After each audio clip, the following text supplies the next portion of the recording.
अस्सलाम वालेकुम, आपकी होस्ट आपकी दुआ हाजिर है एक नई वीडियो के साथ। बढ़ते हैं टॉपिक की जानिब। आज मैं आपको देने जा रही हूँ बैड न्यूज़ यानी बुरी खबर। इस बुरी खबर से लाखों पाकिस्तानियों का रोज़गार जुड़ा हुआ है, लेकिन अदालती हुक्म सर आंखों पर। जी हाँ, सुप्रीम कोर्ट ने सोशल मीडिया यूट्यूब पर काबिल एतराज़ मवाद का नोटिस ले लिया।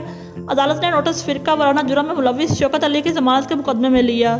सुप्रीम कोर्ट ने पाकिस्तान में यूट्यूब बंद करने का अंदिया दे दिया। बुध को सुप्रीम कोर्ट ने फ़िरका वाराना जुर्म में मुलविस मुल्ज़म शौकत अली की ज़मानत के मुकदमे की समाअत की। काजी अमीन ने मार्क्स दिए कि हमें आज़ादी इजहार से कोई मसला नहीं, अवाम के पैसे से तनख्वाह लेते हैं, हमारी कारकर्दगी और फैसलों पर अवाम को बात करने का हक है, निजी ज़िंदगी का हक भी आइन देता है। जस्टिस काजी अमीन ने इस्तफसार किया कि क्या FIA और PTA ने नहीं देखा कि यूट्यूब पर क्या हो रहा है। यूट्यूब और सोशल मीडिया पर हमारे ख़ानदानों को बख्शा नहीं जाता। कोई यूट्यूब पर चाचा तो कोई मामा बनकर बैठ जाता है और जजिस को शर्मिंदा किया जाता है। जस्टिस काजी अमीन ने रिमार्क्स दिए कि कल हमने फैसला दिया और वो यूट्यूब पर शुरू हो गया।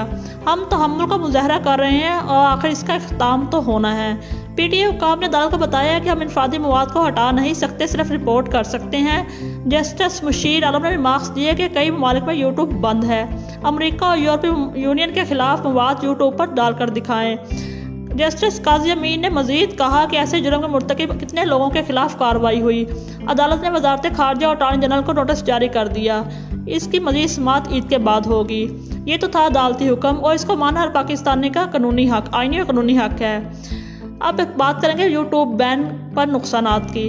बिल्कुल जस्टिस काजी अमीन की इस बात से हम इत्तफाक करते हैं। कुछ मुट्ठी भर अनासर सोशल मीडिया पर बैठकर अदालत और पाकिस्तान के काबिल फ़ख्र अदारों को गालियां देते हैं, जिसकी हर पाकिस्तानी मुखालफत और मजम्मत करता है। हुकूमत को चाहिए ऐसे शर्पसंद अनासर के खिलाफ फौरी कार्रवाई करे और इन्हें मंतकी अंजाम को पहुँचाए, ताकि आइंदा किसी आम वर्कर बंदे या पाकिस्तानी की मजाल ना हो कि बदलिए और या दूसरे काबिल एहतराम इदारों पर उंगली उठा सके।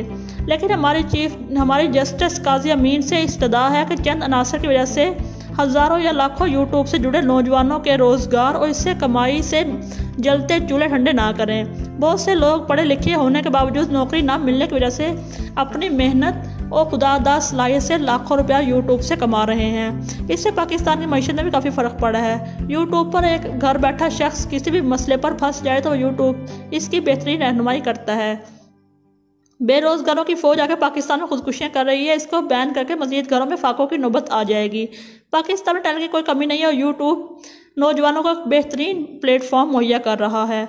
बहुत सी ख़वातीन और हमारी बहनें यूट्यूब पर खाना पकाकर पैसा कमा रही हैं, जिससे अपनी ज़िंदगी और घर की ज़रूरत पूरी कर रही हैं। तलबा के लिए यूट्यूब एक बेहतरीन उस्ताद की मानद है। अगर आपको अपने सिलेबस के मुताल्लिक या किसी भी टॉपिक के मुताल्लिक कुछ मवाद चाहिए तो आप यूट्यूब से बासानी सर्च कर सकते हैं और इससे इस्तिफादा हासिल कर सकते हैं। गोया ज़िंदगी की हर चीज़ यूट्यूब पर मौजूद है। इसको बंद करना आम नौजवानों, ख़वातीन और पेशा वाले लोगों के साथ ज़्यादती होगी। मिलेंगे नेक्स्ट वीडियो में, तब तक के लिए अल्लाह हाफिज़।